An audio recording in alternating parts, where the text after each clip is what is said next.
الحمد لله نحمده ونستعينه ونستهديه ونتوب إليه ونعوذ بالله من شرور أنفسنا ومن سيئات أعمالنا من يهده الله فلا مضل له ومن يضلله فلا هادي له أشهد أن لا إله إلا الله وحده لا شريك له وأشهد أن محمدا عبده ورسوله أما بعد فإن أصدق الحديث كتاب الله عز وجل وخير الهدي هدي محمد صلى الله عليه وسلم وشر الأمور محدثاتها وكل محدثة بدعة وكل بدعة ضلالة وكل ضلالة في النار أو كما قال النبي صلى الله عليه وسلم.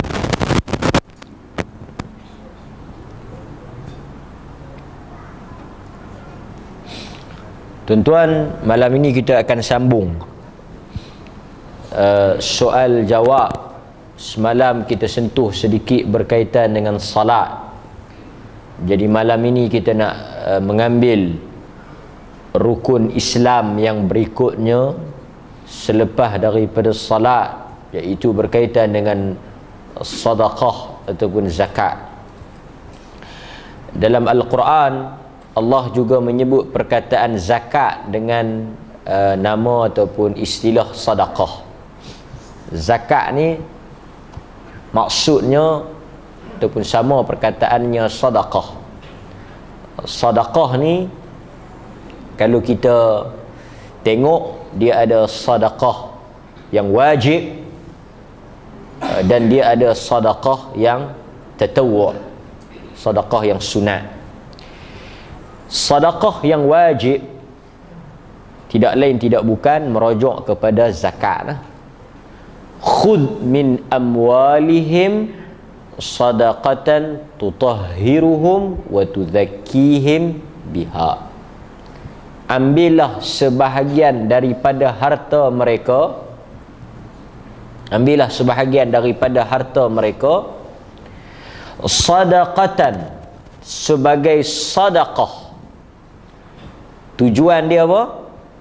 Tutahhiruhum wa tudzakkihim biha, untuk membersihkan mereka dan menyucikan mereka. Sebab itu sedekah atau zakat yang dikeluarkan ini, yang kita keluarkan itu, dia adalah kotoran. Sebab itu keluarga Nabi tak boleh terima zakat. Keturunan Nabi, Ahlul Bait, orang yang daripada kaum keluarga Nabi, mereka tak menerima zakat. Dia pun tak boleh makan zakat. Dan tuan-tuan, bila Allah kata ambillah daripada sebahagian harta mereka itu untuk membersihkan harta yang ada pada mereka, artinya kalau kita perumpamaan yang ulama buat, baju kita kotor, macam mana kita nak bersih atau kembali kepada keadaan asal dia yang elok? Kita kena keluarkan yang kotor. Artinya zakat ni tu, harta yang kita keluarkan itu harta yang kotor. Sebab itu bila kita keluarkan yang kotor tu, barulah bersih. Tu falsafah dia, barulah bersihnya harta yang tinggal kepada kita. Kenapa dinamakan sedekah? Daripada perkataan Arab sad dal qaf, siddiq. Apa makna siddiq? Benar kan? Sebab perkataan kita sebut sedekah, sedekah, daripada perkataan sedekah, artinya asalnya dalam bahasa Arab artinya benar. Bahasa itu Arab dia kata sadaqta, engkau benar. Abu Bakar As-Siddiq, orang yang benar. Sebab Nabi menyebut dalam hadis, Nabi kata apa? Was-sadaqatu burhan. Nabi kata wasad dalam hadis yang diriwayatkan oleh Imam Muslim. Nabi kata was-salatu nurun was-sabru diya'un was-sadaqatu burhanun. Nabi kata was-salatu, dan sembahyang itu nur, cahaya. Was-sabr, sabar itu diya', sinar. Ada orang nama diya' kan? Bad. Pasal apa sembahyang ni cahaya, pasal apa sabar ni sinar? Apa beza sinar dengan cahaya? Kita orang nak terjemah bahasa Melayu mungkin nampak agak sikit, tapi tak tepat sangat. Cahaya ni biasalah, tapi sinar ni dia cahaya yang sakit. Macam kita kata sinaran matahari, kan? Sinaran tu dia sesuatu yang cerah tetapi memberi sakit. Itu sinar. Dia ini dia beza dengan nur. Nur cahaya lah. Dia pun kalau kita terjemah cahaya juga, kan? Diyauddin, ada orang nama cahaya agama, sinar agama. Tapi dalam bahasa Arab bila kita sebut diya, artinya sinaran yang sakit. Maknanya macam panah matahari itu silau. Kerana apa? Kerana orang yang sabar dia mesti sakit. Nampak? Penggunaan kalimah, term yang Nabi guna, istilah yang Nabi guna itu sesuai dengan maksud. Was-sabr, Nabi tak kata was-sabru nur. Nabi tak kata sabar itu cahaya. Nabi kata was-sabru diya, sabar itu sinar. Sinar ni silau, kita sakit, tapi cerah lah, cerah yang menyakitkan, kan? Macam matahari kan silau petang ni, sinar petang ni. Kerana sabar itu menuntut kesakitan. Dalam hadis riwayat Al-Imamul Bukhari, Nabi kata apa?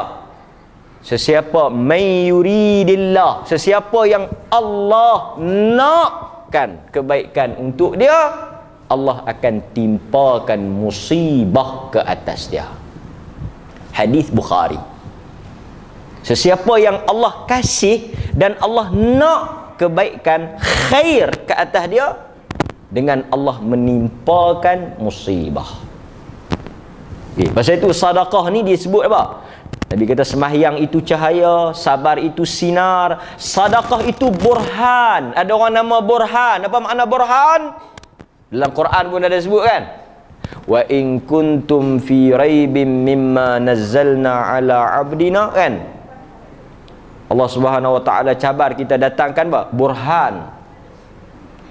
Kalau kamu ragu dengan apa yang ada, datangkan burhan, bukti kebenaran, ya, yang mana ada di sisi kamu.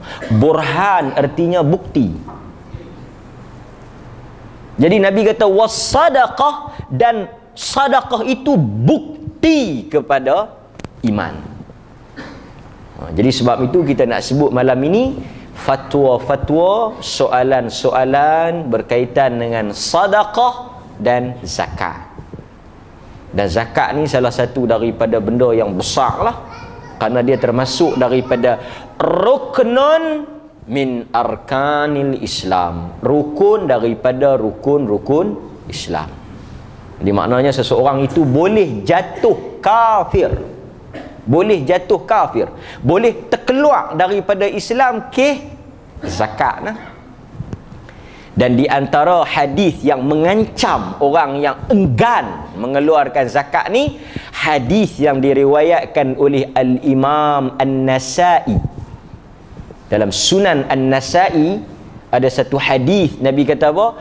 Orang yang menyimpan hartanya, enggan mengeluarkan zakat, tak mau bayar zakat, Allah akan menukar harta tersebut menjadi ular yang besar pada hari kiamat nanti, dan ular yang besar itu akan membelit leher tuan harta tersebut.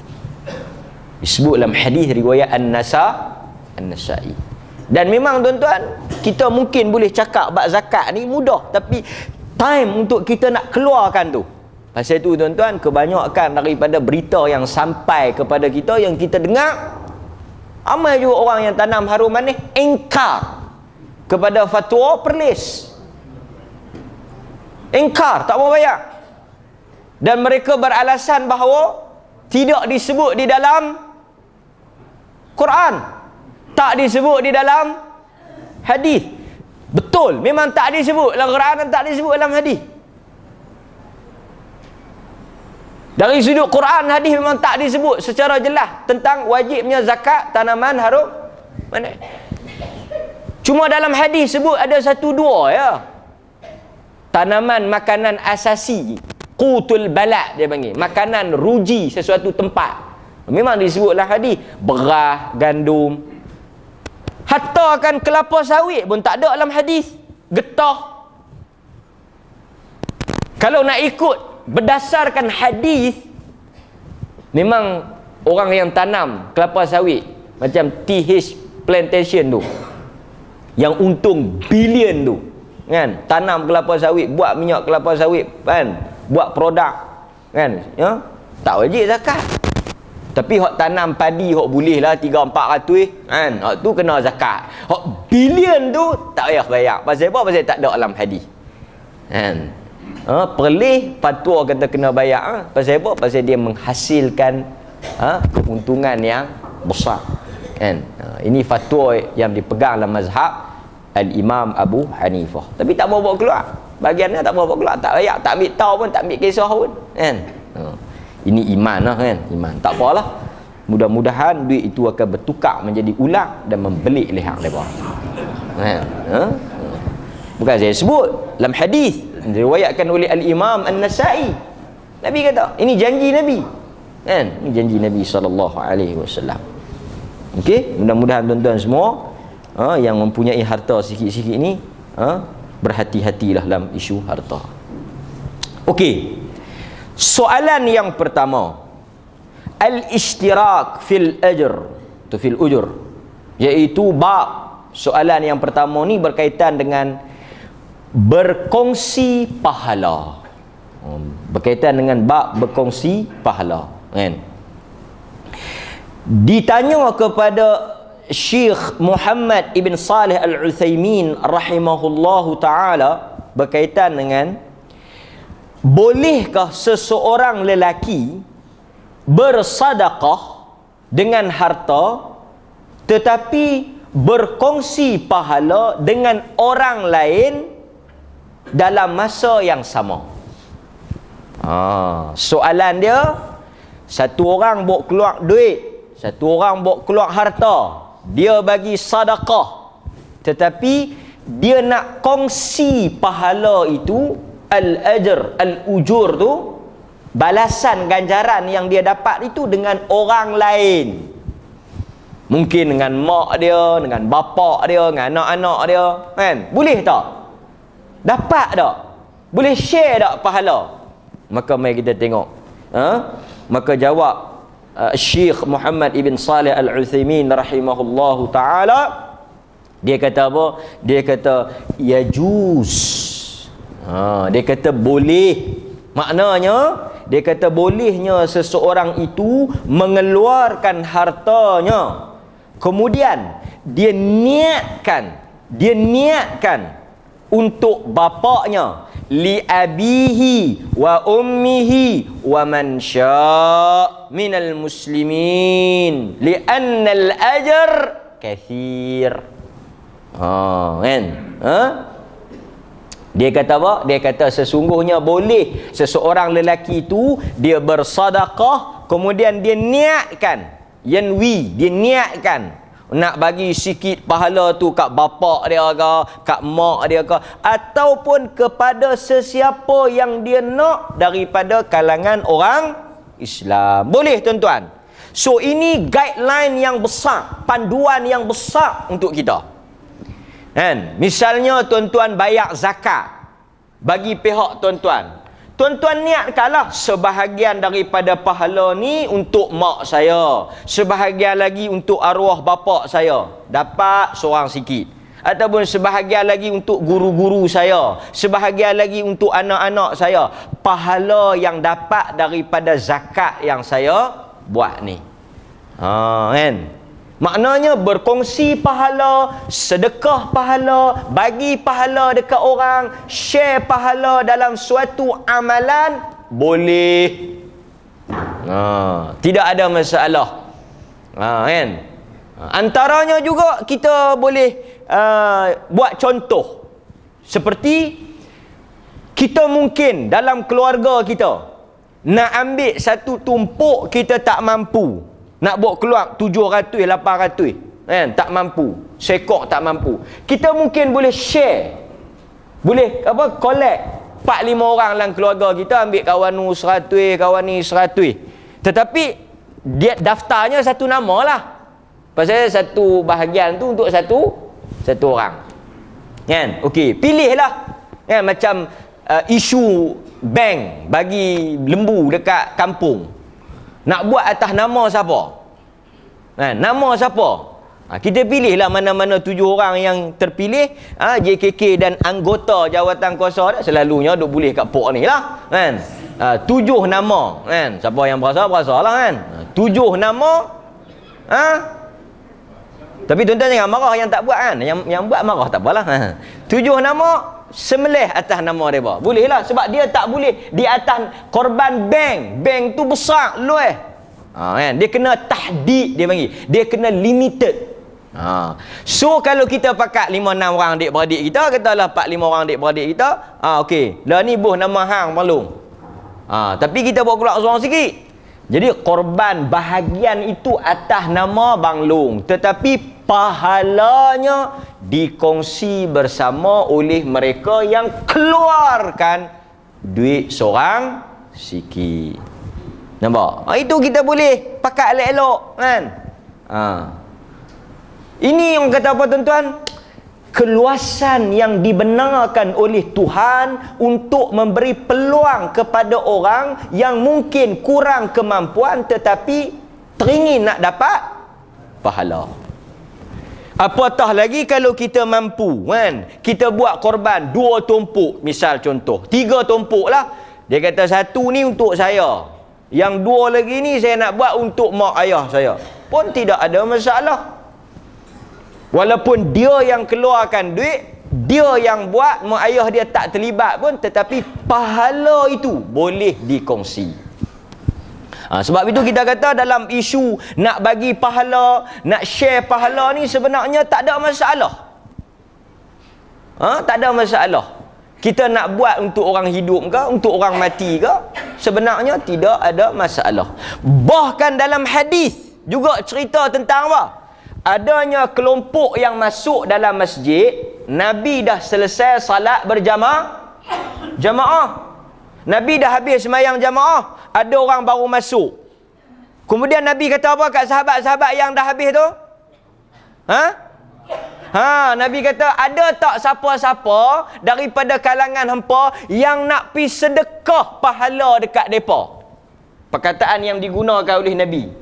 Sedekah macam mana? Hampa pi semayang sama-sama dengan depa buat jamaah. Nampak? Artinya konsep share pahala ada dalam Islam. Cuma dia adalah panduan-panduan dia. Seperti apa? Tak bolehlah kita charge atas pahala tu. Yang tu tak bolehlah. Kan? Misalnya, boleh kalau aku nak bagi kat hang, tapi takkan nak bagi saja. Kena kira lah dulu. Kira lagu mana? Aku nak bagi ni bukan sikit, 3 juzuk nak baca ni. Penatlah juga.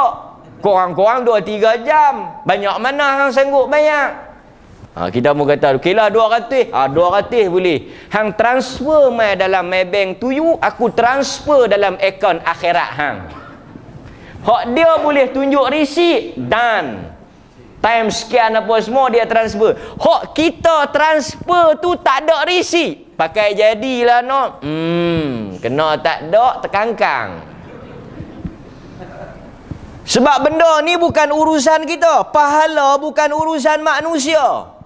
Sebab daripada permulaan amalan itu kita sendiri tak tentu lagi nak dapat ataupun Tidak, sebab itu kita kata sekiranya, andainya, jikalah amalan itu berpahala, maka saya bagi sebahagiannya kepada fulan bin fulan.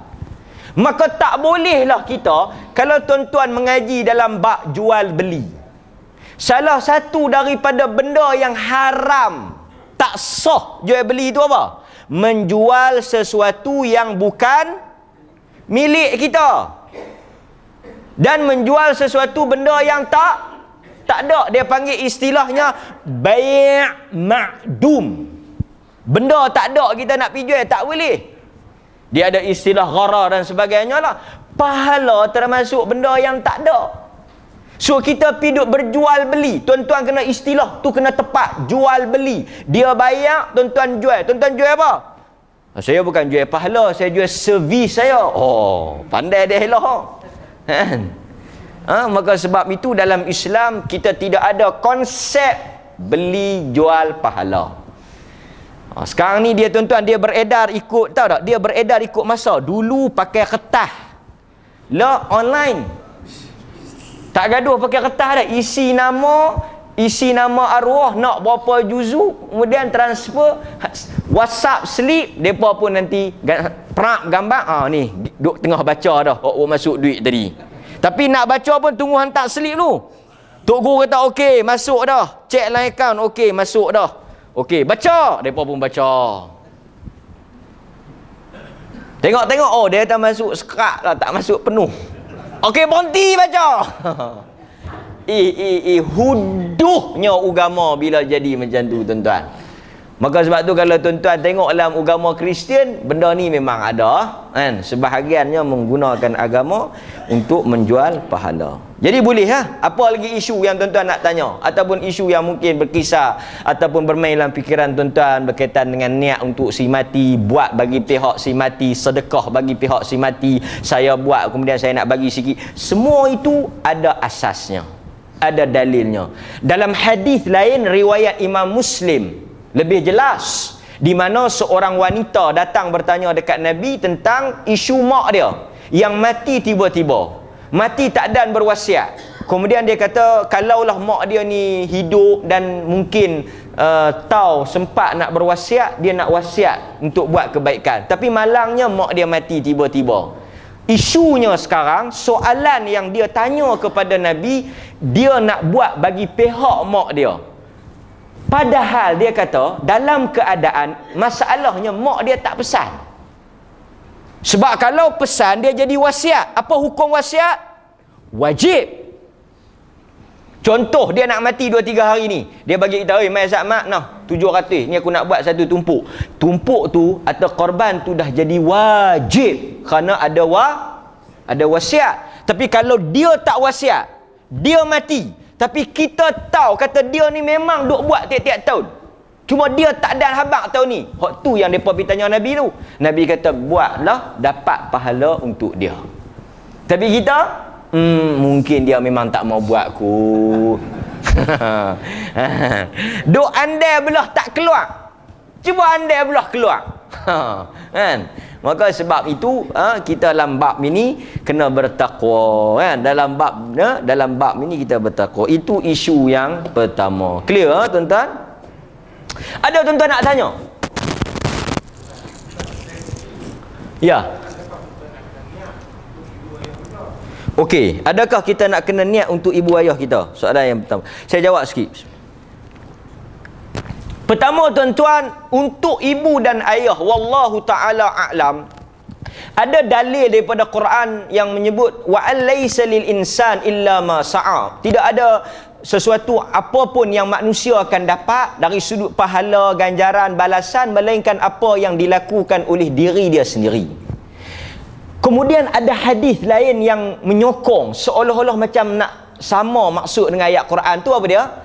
Dalam hadis riwayat Imam Muslim, apabila matinya anak Adam, tidak ada apa-apa ataupun terputuslah segala amalan ataupun pahala melainkan 3 perkara. Menunjukkan manusia ini bergantung kepada amalan dia sendiri. Apa yang akan dia dapat, apa yang dia buat, bukan orang lain buat. Pasal itu Quran kata dia tak dapat melainkan apa yang dia usahakan. Mari hadis pun kalau dia mati habis, Takat hidup, takat dia buat, dia dapat. Mati, dia tak dapat. Cuma ada pengecualian. Illa salas. Kecuali Nabi kata ada 3 perkara lah. Antaranya waladun salih yad'ulah, ilmun yuntafa'u bih, sadaqatun jariyah. Tang anak yang salih ni, sebahagian ulama, betul, sebagaimana soalan sahabat kita, sebahagian ulama memang sebut whatever, apa sahaja yang anak itu buat daripada perkara-perkara yang baik, ketaatan, walaupun dia tidak niatkan untuk mak dia, dia dapat. Kalau dia niatkan, itu clear lah.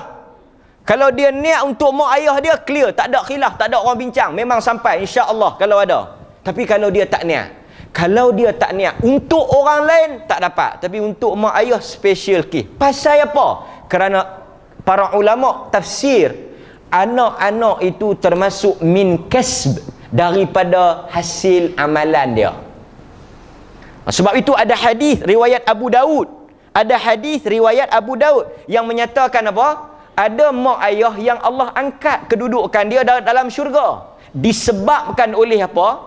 Bila mak ayah ni tanya dekat Tuhan, pasal apa kedudukan kami diangkat? Pasal apa kami ni daripada satu tempat naik ke tempat yang lain, darajat kami up, tinggi?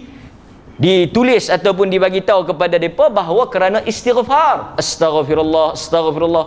Dan mereka kata kami tak buat, kami tidak melakukan amalan sedemikian rupa. Maka Allah Subhanahu wa taala menjawab, dilakukan amalan istighfar itu oleh anak-anak dia. Oleh anak-anak istighfar, anak-anak dia. Tetapi pahala ataupun kesan, ganjaran tu dapat sampai kat mereka. Jadi wallahu ta'ala a'lam. Untuk anak ni, kalau kita pegang tafsiran, anak adalah hasil usaha mak ayah dia, maka termasuk dalam amalan mak ayah tu. Anak-anak ni amalan mak ayah lah, lebih kurang macam tu lah. Jadi apa sahaja yang anak-anak dia buat, automatik dia dapat lah, kerana itu juga amalan dia. Kan? Okey. Sebab tak mungkin anak tu boleh jadi pandai, tak mungkin anak tu boleh jadi saleh, tak mungkin anak tu boleh jadi alim, tak mungkin anak tu boleh hidup kalau tidak ada usaha dari mak ayah. Ini special sikit untuk bab mak ayah lah. Wallahu ta'ala a'lam. Ya.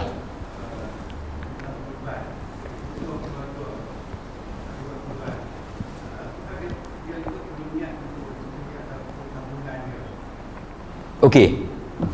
Wallahu ta'ala a'lam. Okey, dalam isu untuk berkongsi pahala, yes. Berkongsi pahala, yes. Dia macam ni, tuan-tuan. Katakanlah tuan-tuan buat satu tumpuk. Nama seorang ya. Sebab seekor lembu 7 bahagian. Artinya 7 nama. 7 orang. Okey, satu tumpuk satu nama lah. Tapi boleh tak satu tumpuk tu kita nak kongsi pahala dengan keluarga kita? Boleh. Berdasarkan apa yang kita sebut tadi. Perlu tak kita niatkan? Ya, untuk orang yang nak buat korban tu, dia kena niatkan untuk siapa? Apa dalilnya? Sebagaimana perbuatan Nabi sallallahu alaihi wasallam ketika dia sembelih apa? Dia sembelih kambing, dia sebut apa? Inilah korbanku, korban keluargaku, dan korban daripada umatku. Kata para ulama, di situ seakan-akan mensyaratkan bahawa adanya niat kongsi pahala. Tapi tak perlu untuk kita sebut nama anak kita, keluarga kita, bini kita ke apa ke. Kita hanya sebutlah. Kan? Ini korban saya atau ni pahala saya kongsi dengan para isteri saya, anak-anak saya, cucu-cucu saya. Boleh sebutlah. Pasal apa? Pasal besar. Sebut sampai ke cicit, sebut. Niat. Mereka akan dapat seorang sikit lah. Banyak mana dapat, itu urusan Tuhan. Sebab pahala, mungkin saya buat satu tumpuk, Cikgu Me'er buat satu tumpuk, tapi di sisi Tuhan, pahala cikgu mungkin lebih besar daripada tumpuk saya. Pahala urusan Tuhan, dia akan balas lah.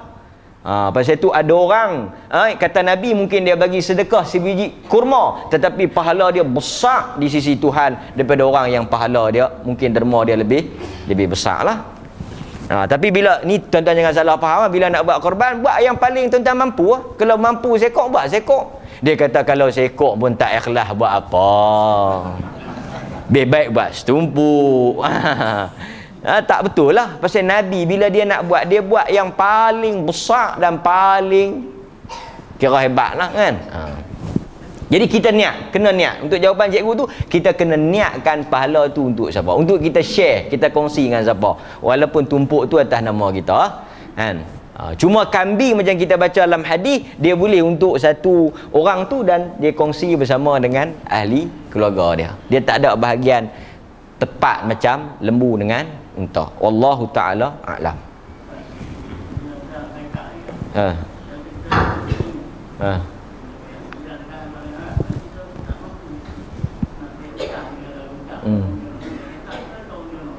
Zakat ni apa dia tuan-tuan? Lebihan daripada harta yang kita ada. Zakat ni kalau tuan-tuan tengok, dia adalah harta yang bersih setelah ditolak segala perbelanjaan yang kita ada. Artinya kalau seseorang itu masih ada tanggungan, masih ada tanggungjawab, hutang dan sebagainya, maka kalau tak cukup dalam tempoh dengan syarat yang ditetapkan, dia termasuk bukan sahaja tak kena bayar zakat, boleh jadi asnaf. Dia duk kira, dia kata aku ni asnaf ni kan. Sebab salah satu daripada asnaf siapa? Gharimin, orang yang berhutang kan. Wallahu taala alam. Ada satu orang ustaz lah, tuan-tuan mungkin kenal tapi saya tak mau sebut nama lah. Dia SMS saya kan. Dia kata Syekh, ana bisnes tak maju pula, bisnes tak apa nak laku, hutang keliling pinggang kan. Ana pun tak boleh tolong entah, ana pun tak ada duit. Dia kata budi ana ni kira zakat lah. Tu kena pergi tanya Baitul Mal lah kan. Pasal dia kata dia terdesak kan, kita tak tahu. Wallahu taala alam. Okey, maka kita tak wajib kan, tak wajib. Tapi kalau kita tak wajib zakat pun, kira-kira aku tak cukup 100 ni, maka tak betul tuan-tuan, tak wajib. Tetapi tuan-tuan ada pilihan yang kedua, iaitu sedekah kan. Sedekah tuan-tuan bagilah sedekah sunat kan. Ni kira-kira tak lepas zakat, dengan sedekah pun tak wajib. Dia kata zakat pun tak lepas, nak buat macam mana tu ni, kau tak ada apa lah aku simpan kapak nah. Ada hak yang lebih luas, lebih senang, lebih mudah, lebih tak ada syarat, tak ada apa haul nisab, sedekah, maka keluarkanlah sekadar yang kita mampu kan. Okey, wallahu taala alam. Soalan yang kedua, okey, soalan yang kedua, bolehkah seseorang itu menyerahkan zakatnya kepada seseorang yang berhutang dengannya dan mensyaratkan agar orang tersebut mengembalikan semula wang itu kepadanya sebagai bayaran hutang tersebut? Ini cerdik. Ini kita boleh apply, kita boleh amal lah dalam kehidupan kita kan. Katakanlah mak hutang dengan meat mak dia berhutang dengan meat RM1,000 kan. Mak berhutang dengan meat ni RM1,000. Meat ni kena bawa keluar zakat, kira mai kira pi RM1,000. Dia pun duk fikir macam mana aku nak tak untung. Dia macam ni lah, win-win situation, untung benda, rugi benda. Dia pun teringat, dia kata mak ada hutangku RM1,000. Mak ni kalau hutang memang harus dia tuan-tuan, dia pasal tu dia ada dua wajah qiraat membaca kan. Macam tuan-tuan duk dengar ada orang baca wadduha, kadang-kadang ada orang baca wadduhi, yang tu dia panggil qiraat kan. Macam yang baru ni mai apa Imam Muda Jabar apa tu kan, dia ajak qiraat. Kalau tuan-tuan baca, dia bayar tak abang? Harus dia bayar. Kira ada harapan lah. Tapi kalau baca dengan wajah lain, dengan qiraat lain, dia bayar ke abang? Harwih. Apabila dibaca dengan kiraat tu, maka harwih tu harwih haram lah, dia nak bayar. Maka meat ni yang mak hutang ada RM1,000 ni, dia pun telefon, dia kata hang mai sak. Dia pun mak pun pergi lah di rumah dia. Dia mak pun terketak-ketak nak pergi, betul duk pijak hutang dah. Dia kata lagu mana hang nak bayar tak? Dia kata boh pun tak menjadi tu ni. Harga pun tak warna. Lah ni kita buat macam ni. Aku bagi dekat hang zakat aku RM1,000. Zakat aku RM1,000 ni aku bagi hang pasal aku nak kena bayar. Kan? Zakat ni kita boleh bagi tuan-tuan sekaligus RM1,000 tu pada satu orang, ataupun kita boleh bedak lah. Yang penting asnaf kan. Walaupun dalam mazhab al-Imam Syafi'i dia syaratkan mesti bedak pada kurang-kurangnya 3 asnah. Tapi tak apalah, ni khilaf di kalangan para ulama. Janji yang terima tu asnah. Okey.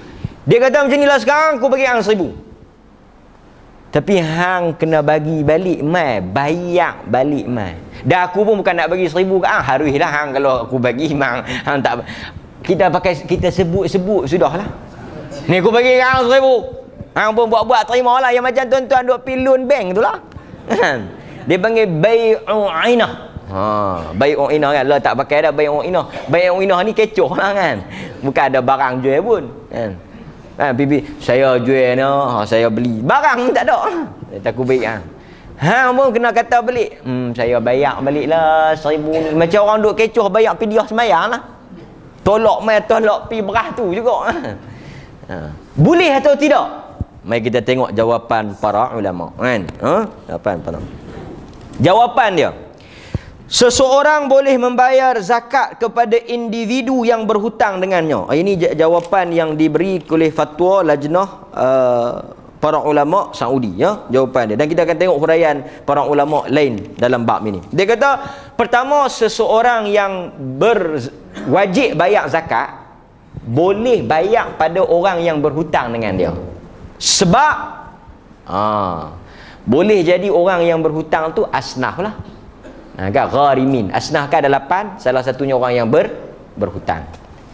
Tetapi dalam masa yang sama, dia tidak boleh mensyaratkan. Dia tak boleh letak syarat hang kena bayar balik. Kalau nak ikut kawan yang bagi hutang tu, dia rugi pun dak, untung pun dak. Pasal apa dia tak rugi? Pasal dia dapatlah balik duit dia. Pasal apa dia tak untung? Pasal pimai-pimai pun kawan tu kalau nak bayar pun 1000 tu lah juga. Kan? Tak boleh lah. Pasal benda ni macam kita kecoh Tuhan lah. Kan?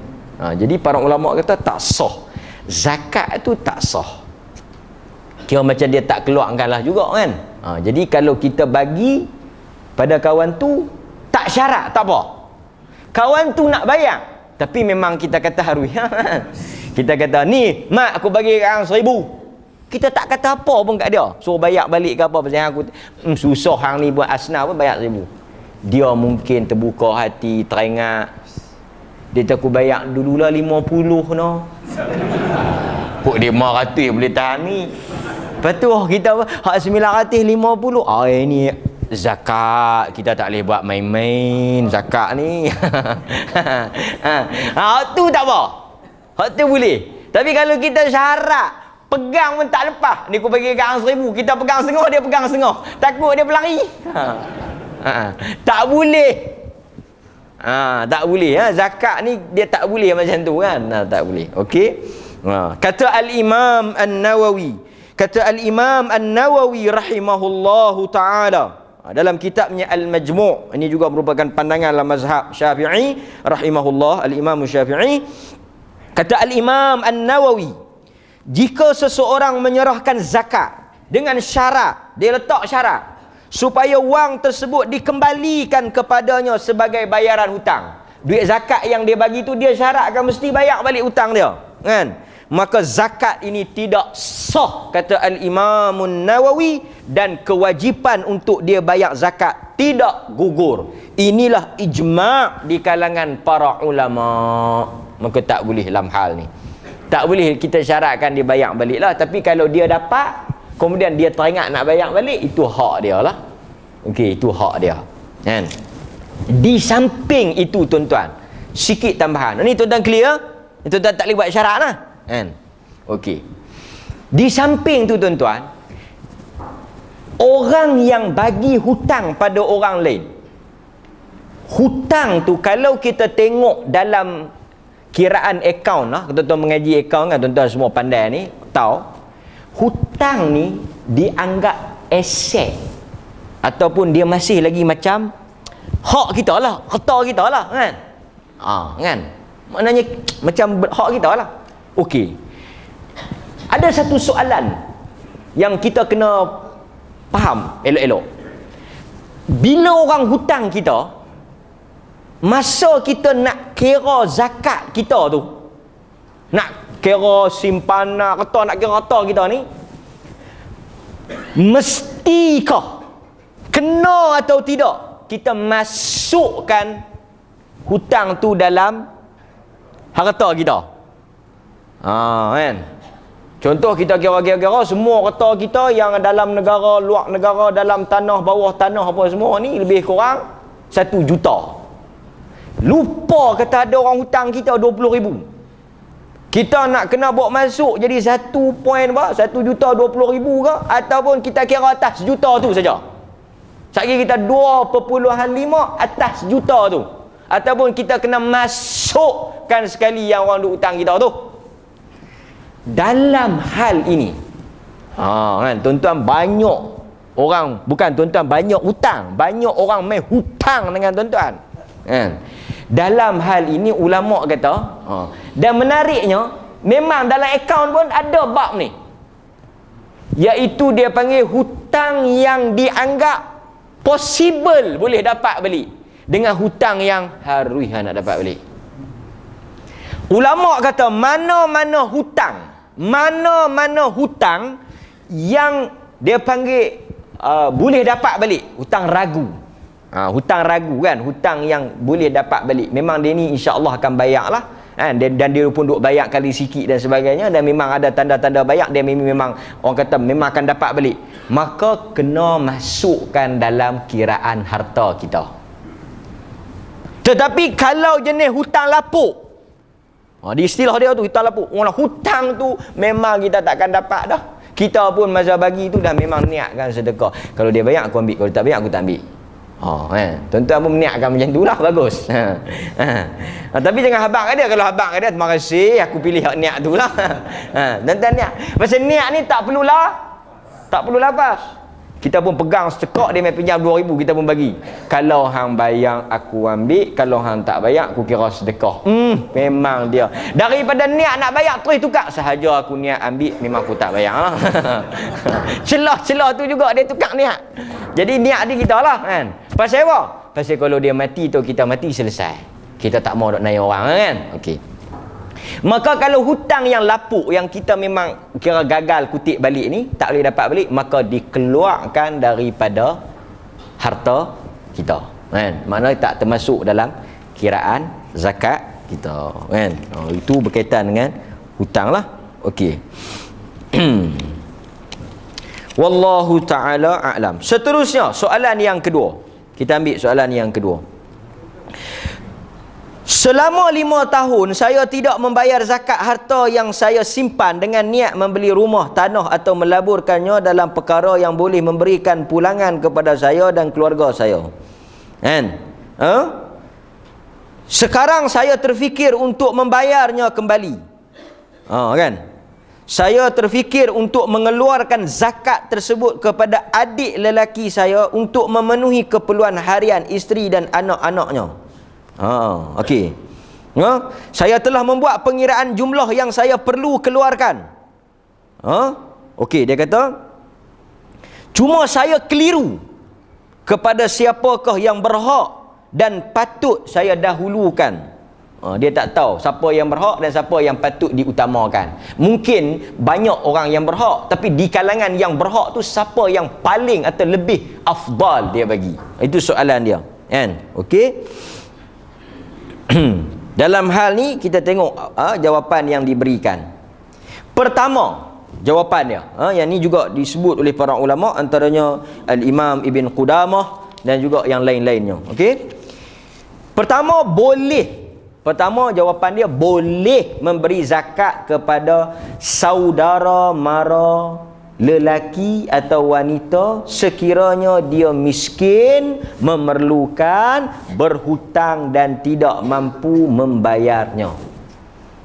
Artinya dari sudut hukum boleh bayar zakat dekat kaum keluarga. Itu dari sudut hukum boleh atau tidak, belum afdal ataupun tidak, kan. Boleh dulu. Jadi boleh bayar pada kaum keluarga, adik-beradik kita, kan, sanak saudara kita boleh, abang kita, adik kita, kakak kita boleh, kan. Kemudian dia kata apa? Dia kata, hendaklah dipastikan adik dan abang, tak kira lah kaum keluarga kita tu, termasuk daripada mereka yang benar-benar asnaf. Kan? Benar-benar asnaf.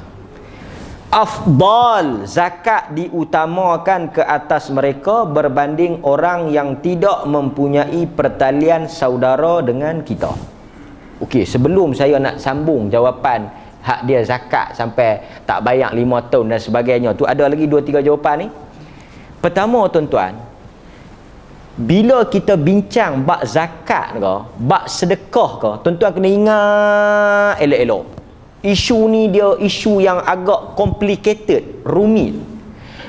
Untuk nak letak afdal tak afdal ni benda yang payah nak tentu. Sebab kadang-kadang boleh jadi afdal pada ahli keluarga kita dari sudut apa?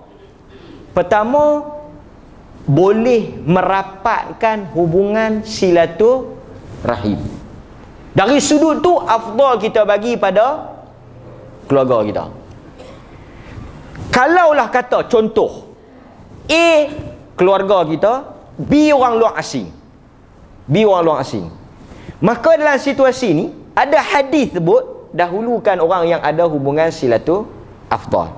Terbaiknya kita bagi kat dia lah, pasal dia ada 2 manfaat. Satu pahala sedekah, yang kedua pahala silaturahim. Serampang 2 mata, 2 dalam 1.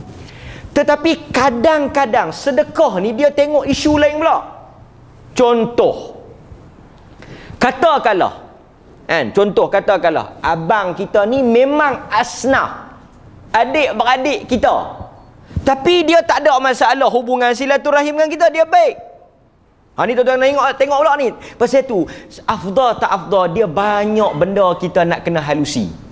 Sebab Nabi suruh bagi dekat adik-beradik, poin dia nak merapatkan hubungan silaturahim.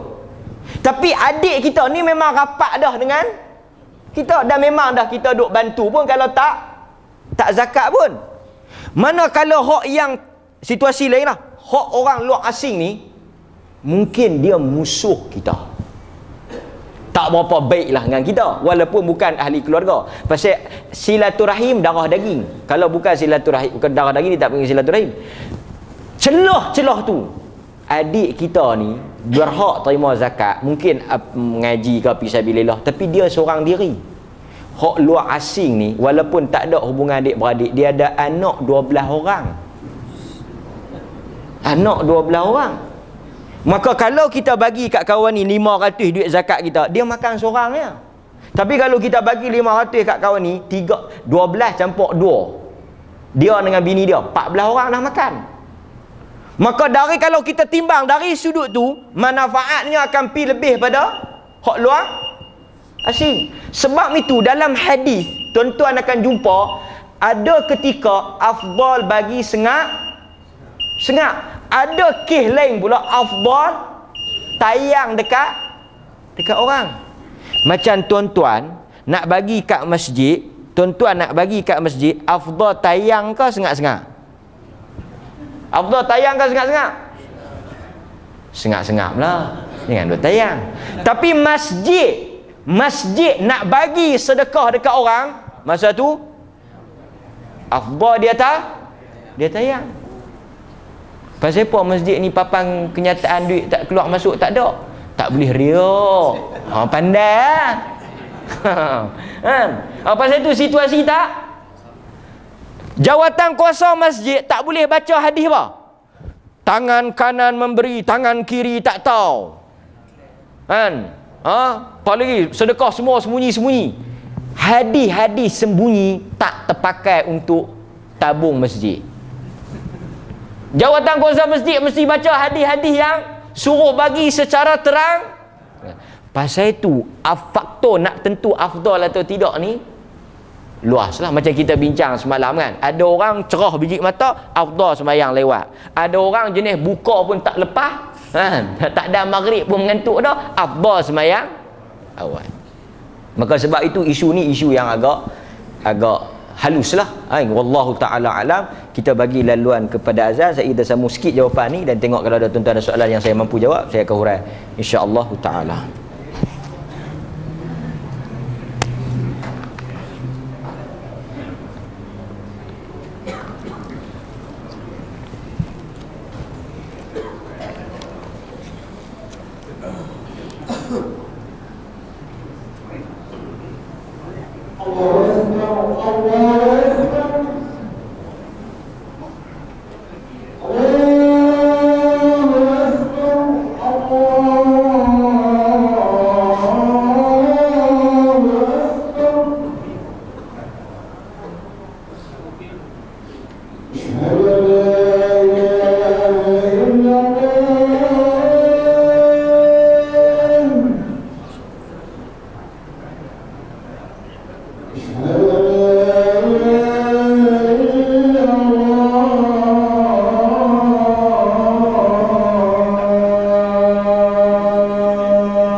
Okey.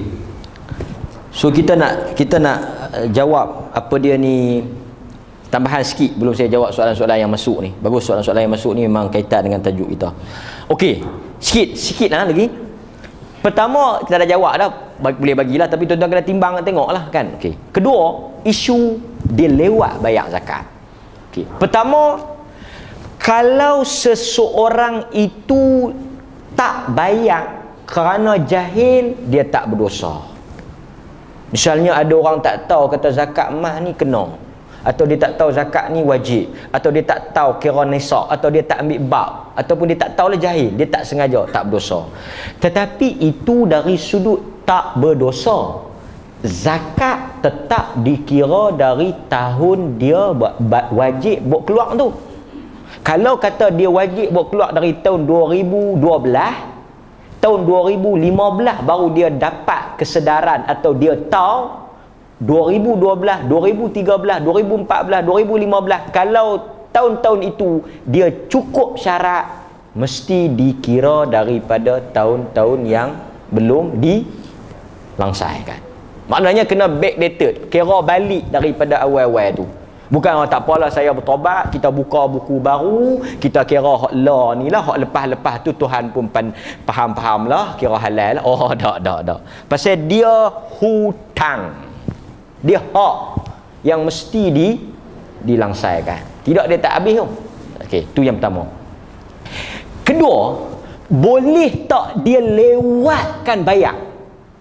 Yang ni tak bayar terus, dia lewatkan.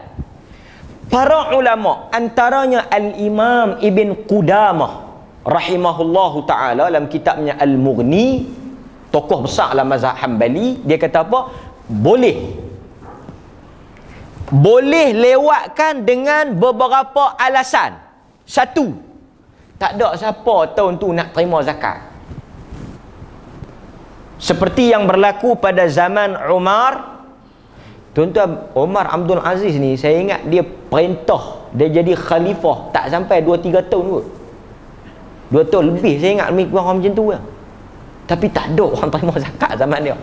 Tuan-tuan bayangkan, khalifah perintah masa tu tak ada orang terima zakat. Termasuk dalam negara Islam, area mana? Afrika. Sehingga orang yang belah Arab ni tanggung duit zakat nak pi belah Afrika, nak pi bedak belah Afrika, selisih dengan orang Afrika nak mai bagi belah Arab. Jumpa kot tengah jalan. Afrika mau kalau kaya sakan makmur kan, Tuhan bagi. Pasal itu Nabi sebut dalam hadis kan, Nabi kata apa?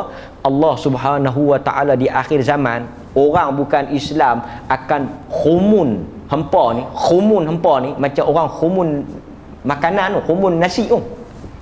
Salah satu sebab, ulama syarah hadis ni macam-macam lah. Salah satu sebab orang kafir khumun kita, kerana Allah Ta'ala menjadikan negara orang Islam ni semuanya ada kekayaan.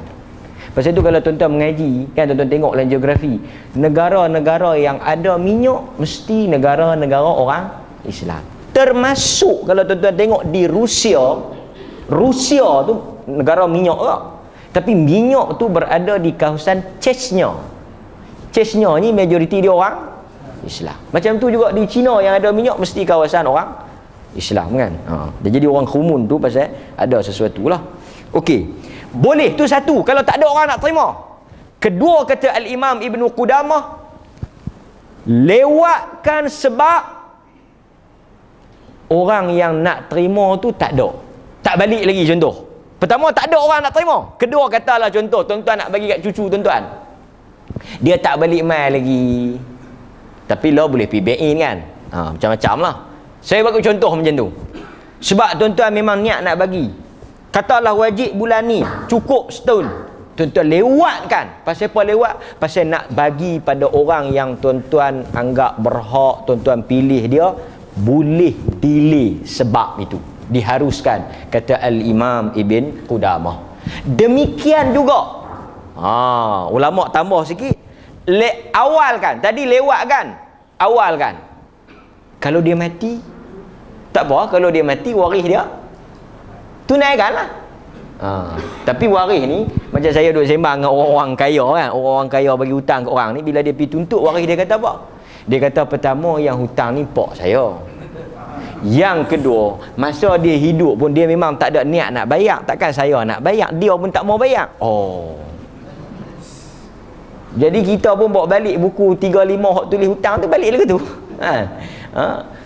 Tuan-tuan, macam tu juga bila kita tahu si bapak ni tak keluarkan zakat, maka kita kena keluarkan bagi pihak dia. Okey, tak apalah isu-isu dia mati. Kalau kita nak awalkan zakat, contoh belum cukup haul, katakanlah kita contoh cukup tempoh matang, kena keluarkan tu bulan Muharram atau bulan Zulhijjah. Bulan Ramadan kita nak bayar dah, pasal nak ambil fadilat Ramadan tu, kelebihan Ramadan tu, fadilah Ramadan tu. Boleh tak? Ulama kata boleh, kita keluarkan dulu. Tetapi adakah? Mungkin ada. Pasal apa? Pasal kebanyakannya orang keluar awal ni kira khamat lah. Dia kata hang bagi apa ni zakat? Zakat no, awak cukup dah ke? Kalau nak ikut 2-3 bulan lagi, tapi aku buat keluar awal dah. Kira kita boleh cium tapak kaki. Angkat tapak kaki yang aku nak cium Pasal yang kita duk jumpa cukup dah. Dia kata macam tak cukup lagi 2 hari. Mana tahu kok-kok lang 2 hari ni terkejut tergempak kena bawa keluar. Bila dia serak tak cukup kira lain. Halau kan tak mau bawa keluar tu memang duk ada lah. Tapi bukan kita, orang lain lah. Kan? Dia kata aku memang bajet dah tahun ni nak buat korban ni, tapi tengok-tengok macam lembu tak ada tambak. Jangan sampai tuan tambak. Okey. Begitu juga kata para ulama tentang isu apa? Isu kita mengawalkan zakat fitrah pada bulan Ramadan. Kerana sabit hujahnya ada perbuatan sahabat yang mengeluarkan zakat fitrah 2-3 hari sebelum daripada apa? Daripada hari raya. Sebab yang wajibnya bila? Sebelum daripada salat hari raya. Katakanlah ada orang tak ada bayar zakat fitrah, pipi kan, tu imam peringat, sini siapa tak bayar zakat fitrah ni boleh cari amil. Dia pun otak tak bayar lagi, cari tu amil pun tak jumpa, amil pun tak tahu pergi duduk tahu mana kan. Nak mangkit pun sekali orang tengok, ni tak bayar zakat lagi, ni tak bayar. Kan, macam setengah orang dia kentut tapi dia tak mau keluar sah. Satu hari Jumaat kan, kita mai awal duduk depan, kita mangkit tak ada tengok, biasa kentut bayang. Ni tengok macam dosa besar. Kentut dia tengok, kita mangkit pergi belakang tu pakai, dia ni bau dia ni. Jadi setengah tu kentut tu tak mangkit. Tak pilah nanti luar. Kan? Orang kita ni min husnil islamil mar'i, bagusnya orang Islam ni tak ada kaitan lah kan. Kita buat zikir kan. Ini kawan tu mangkit pun tengok. Dia macam mana kalau dia terlajak macam tu, dia bayar lepas pada hari raya tu dia tetap kena selesaikan lah. Saya ada hutang, adakah boleh saya buat korban? Saya ada hutang, bolehkah saya buat korban? Dalam hal ini tuan-tuan, kita merujuk kepada status hutang dia.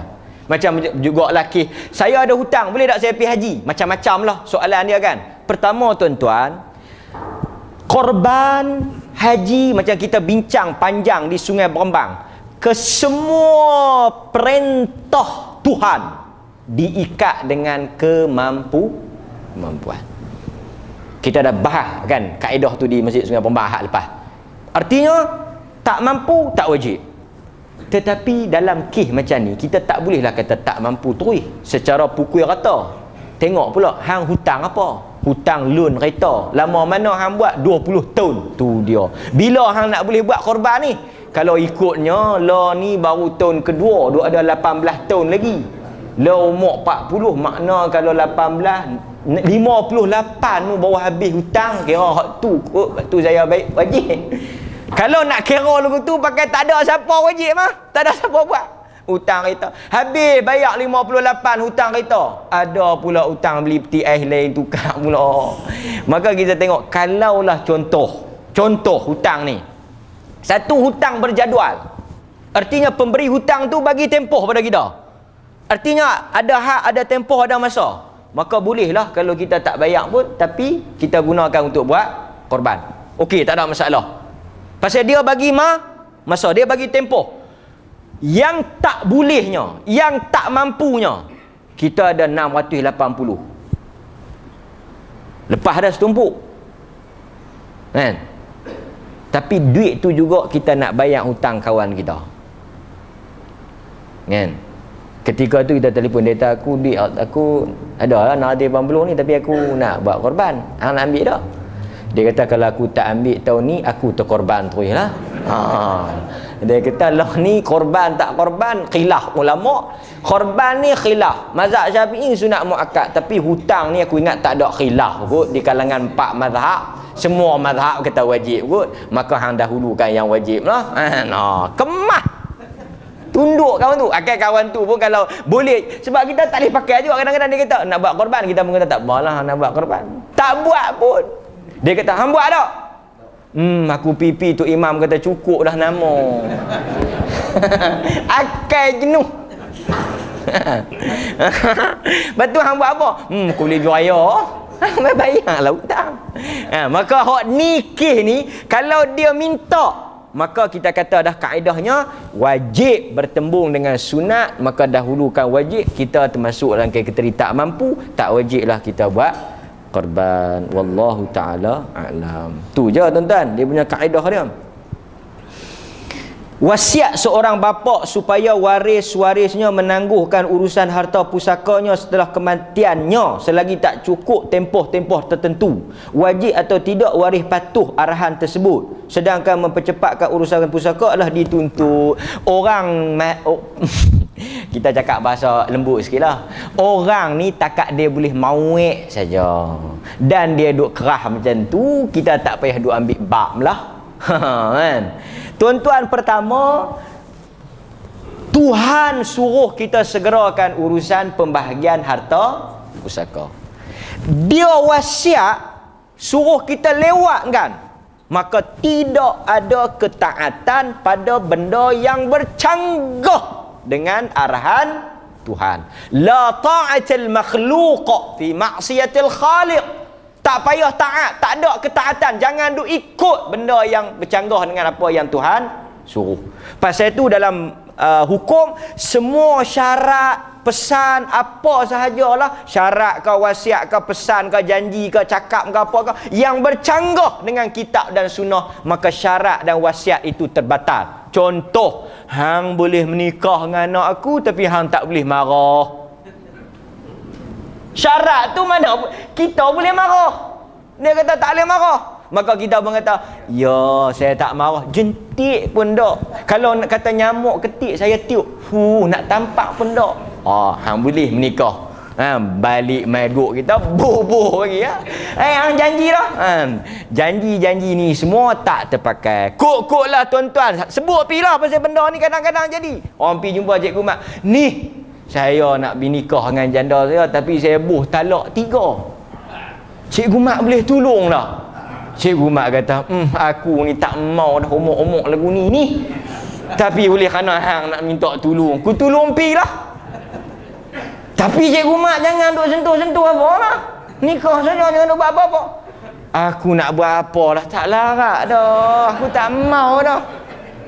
Nak tolong hang ni pun pasal hang. Kalau orang ni aku tak mau dah. Cari rebah lah. Tak tahu dia bertukang tsunami. Kita pun besok, aku mana? Aku ingat dok aku. Berjanji macam mana? Yang ni semua, mana ada satu perkahwinan boleh syarat tak boleh sama, suruh cerai dalam ini semua syarat tak wajib ditunai. Termasuklah syarat-syarat yang diletakkan oleh si mati, maka kita tak wajib. Tapi masa dia sebut, tak payah duk bantah. Dia kata hampa ni okey sajalah. Okey. Ni hampa ni harta-harta semua ni bagi kat ni. Okey. Tapi bila mai pada bahagi, kita akan ikut hukum lah. Hampa jangan, yang perempuan lah selalunya. Pak kata bagi sama rata lelaki ke perempuan, semua anak aku juga, bin aku juga. Lepas tu mai datang bedok, lelaki-lelaki kita ingat kita ikut paraid kami 2 hampa 1. Perempuan pun bawa keluar lah hujah. Kami tak kisah sangat, tapi hak ni orang mati pesan. Orang tua-tua kata orang mati pesan, jangan buat tak ketahuan. Kami pun tak mau sangat, tapi dah pak kita orang mati, saat ni ikut lang kubur dia gumana. Tak dia gumana. Kalau kita pergi ikut hak tak betul, itu yang jadi gumana. Kan? Maka dalam hal ni tak wajib kita, bahkan benda ni haram kerana melewatkan hak orang lain, kan. Okey, satulah saya nak jawab pasal soalan ni menarik juga. Pasal kongsi dengan sedekah pahala yang disebut tadi, kenduri arwah pun orang duk kata sedekah pahala juga. Kenapa tak boleh? Sedangkan depa niat juga nak kongsi pahala. Tak bolehnya pasal majlis tu termasuk daripada benda yang haram. Tak boleh ya. Contoh, Tok Imam tak pergi kita main pakau di rumah saya. Tok Imam kata nak main apa pakau ni, judi haram. Dah untung kita boleh tabung masjid. Kalau niat lagu tu tak apa. Lepas tu Tok Imam pun pergi main. Main mana Tok Imam? Main judi. Bukan tak boleh. Tak boleh, tapi depa niat kalau untung depa nak boleh tabung masjid, aku pun main sekali lah. Niat yang baik tak boleh menghalalkan cara berimpun pada rumah si mati. Wasun'atut ta'am, dan menyediakan makanan. Kata sahabat, kunna na'uddu Kami menganggap, makna kami itu sahabat-sahabat Nabi menganggap bahawa perbuatan berimpun di rumah si mati, menyediakan makanan, termasuk daripada merata. Niat nak sedekah pahala tapi cara tak kena, cara yang salah, termasuk daripada perkara yang dilarang lah. Itu kaedah dia. Kan? Bukan masalah kongsi pahala, cara nak kongsi itu tak kena. Kalau lagu tu pakai piti ekor, memang mana orang beli Toto 2, Magnum 1. Pencen ni besar ni, beli apa lagi Toto? Aku bukan main ni nak bersedekah buat korban tu ni. Kalau kena ni boleh ke buat korban? Kalau niat lagu tu tak apa. Kalau niat lagu tu tak apa, ni saya nak bagi nombor pitikam pula sekali lagi. Kalau kata lagu tu tuan-tuan boleh pergi main ekor, tapi niat kalau kena abang kat Cina tu, kalau hang doa-doa boleh kena aku nak buat korban tu ni. Tak boleh Hukum baca Quran ramai-ramai tunggu di kubur. Dikatakan cegah orang takut mai curi tanah, buat syirik sambil depa baca Quran di situ, mungkin sedekah pahala juga. Pertama sekali tuan-tuan, tunggu kubur ni tak ada dalam sunnah lah. Tunggu kubur ni tak ada. Walaupun kita kata niat tak bagi orang curi tanah, takut orang buat syirik dan sebagainya. Pertama tuan-tuan, kalaulah kita nak kata untuk alasan nak jaga supaya orang tak buat syirik, bolehlah kita terima. Kan? Macam Saudi ada letak pengawal sebab takut orang buat tak ketahuan dekat perkuburan Baqi'. Okey, fine, boleh terima. Tetapi masa duk tunggu tu kita kena ikut adab-adab ketika berada di dalam kubur. Isu baca Quran atas kubur ni memang ada pandangan ulama kata boleh. Tapi wallahu ta'ala a'lam, dalam hadis sahih Nabi kata apa? Bezakan rumah kamu dengan kubur. Bagi beza rumah dengan kubur. Macam mana nak beza? Salat di dalam rumah, baca Quran di rumah. Bila Nabi kata untuk membezakan rumah dengan kubur, kamu baca Quran di rumah, semayang di kubur. Semaksud Nabi tu seakan-akan kubur dengan tempat orang tanah orang mati ni tak dibuat semayang dan tak dibaca Quran. Maka sebab itu tuan-tuan, tidak ada riwayat di kalangan sahabat dibaca Quran di kubur Nabi SAW, walaupun kita tahu benda ni mungkin dah khilaf di kalangan para ulama. Tapi kalau setakat dia nak pegang torchlight, dia pergi tunggu. Ni hang tunggu apa ni? Tunggu takut orang main dia buat khurapat menurun nombor ekor. Tak apa, kita pun tak halang dia. Kan? Maka tuan-tuan, kalau atas alasan tu munasabah. Kan? Mungkin kita pun boleh buat juga. Offer siapa nak jadi pengawal keselamatan jaga kubur. Kan? Tapi kita pun takutlah juga kan. Takat pukul 9 duk nampak lagi dia kan. Dia kata pukul 10, dia kata aku nak tunggu pun ada orang keluar kat belakang. Pasal tu hok geng baca tu, ni saya tak tahulah. Saya tak mau komen lah, tapi ada tempat yang depa tak baca siang. Malam kami tak baca, tak ada. Dia kata ada juga. Setengah tempat depa pasang kaset. Depa buh solar tu, buh kaset pasang. Yang ni syih malam. Syih siang kami pergi baca, syih malam kami wakil radio pergi baca. Pasal apa? Tak apalah, radio ni dia selamat lah sebenarnya. Apa baca Quran pun apa takut. Tuan-tuan, ini semua kita katakan daripada amalan-amalan yang direka-reka selepas daripada kewafatan Nabi SAW. Kan? Lebih teruk daripada tu. Kalau dia percaya takat jaga tak bagi orang pergi buat khurafat, bagus. Tapi kita bimbang ada sebahagian masyarakat pi tunggu pasal apa? Pasal ada hadis kata kalau hangpa balik malaikat mai. Jadi dia kata kalau kita tunggu malaikat tak boleh mai. Bila malaikat tak boleh mai, soal jawab pun tak boleh tanya, maka selamatlah. Kan? Kita tuan-tuan kena ingat isu ni isu ghaib. Benda ni benda ghaib. Bila Nabi kata bila diletak, tuan-tuan cuba bayangkan, pasal tu kita pesan anak-anak kita buatlah amalan. Nabi kata bila diletakkan idza wudi'al 'abd, bila diletakkan saja jenazah itu, atahu malakan, datang dua malaikat. Diajar ke, ditunggu ke, ditolong ke, amalan sahaja. Wassallallahu ala nabiyina Muhammad. Wassalamualaikum. Ya, satu soalan. Last.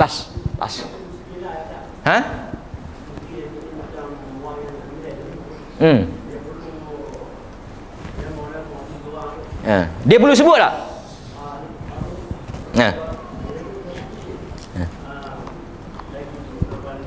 Ha. Okey. Daging korban nazar boleh makan atau tidak? Ada dan perlu tak dia tu sebut nama-nama dia? Wallahu taala alam. Pertama, sunnah sebut. Sunnah sebut. Apa dalil saya kata sunnah sebut? Dalilnya Nabi sebut. Dalilnya Nabi sebut. Inilah korban saya, korban daripada keluarga saya dan korban daripada umat saya. Nabi lafaz. Tetapi kalau kawan tu tak lafaz, sah ke tak? Sah. Pasal apa sah? Innamal a'mal binniyat. Siapa yang nak korban mesti ada niat. Mesti ada niat. Contoh, ada 5 orang. 2 orang lagi tak mai. Kan? Kita perbah dah. Lembu tu berkata cepatlah. Nanti 2 orang tak mai. 5 orang duk ada sah. Pasal apa? Yang 2 tadi sudah niat ketika dia bayar duit tu, dia ada niat. Okey. Tapi sunnah kalau dia nak sebut, ini korban untuk sekian, boleh. Pasal Nabi sebut. Okey tu. Tapi dia bukanlah wajib. Sebab yang pentingnya nak sahkan benda tu ni niat. Niat orang nak buat korban. Kedua, korban nazar boleh makan, tak boleh makan? Tak boleh makan. Tak boleh makan. Kalau dia kata ini korban yang dia kata lembu ni saya niatkan, saya nazarkan, tak boleh. Korban nazar tak boleh makan. Pasal dia niat, dia nazar untuk diberikan kepada Allah dan maknanya disedekahkan lah, dia tak boleh makan. Tapi ulama kita tengok lafaz dia juga. Kau dia kata lembu ni sekok saya korban, saya nazar. Sekok tak boleh. Tapi kalau dia kata sebahagian, dia kata 2 tumpuk saya niat saya nak sedekah, atau saya niat saya nak buat kenduri, 2 tumpuk dia tak boleh makan. Hak lebih daripada tu yang tak termasuk dalam nazar tu, dia boleh makan. Dia tengok pada lafaz dia lah. Kalau dia nazar sekok tu tak boleh. Tapi kalau dia nazar sebahagian atau setengah daripada korban tu, yang sebahagian setengah yang dia nazar tu tak boleh. Tapi yang tak termasuk nazar tu boleh. Okey. Clear? Cukup. Wallahu a'lam. Assalamualaikum. Terima kasih.